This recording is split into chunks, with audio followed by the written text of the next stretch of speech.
Hello, hello. Andito na naman ako sa kusina. Gagawa ko ng lunch nila na biryani chicken. Kasi nag-request na naman sila. Naka-ready na ang patatas. Yung sibuyas na ipa-fried ko. At nandyan na din. Tsaka yung tomato na i-blend ko. Binlend ko na siya. Yung gagawin kong sauce. Kasi yung ibang mga bata is ayaw ng kamatis.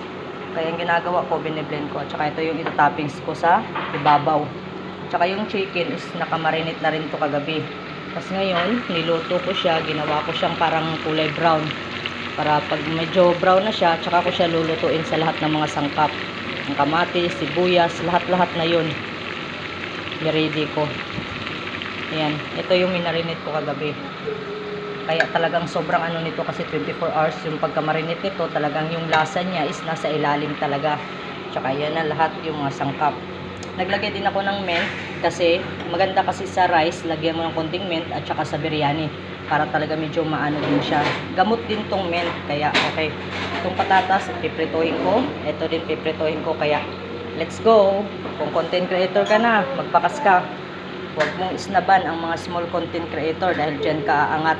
Ano pang hinihintay mo? Pakasan mo na lahat ng mga nandyan sa box ko dahil mga legend yan sila.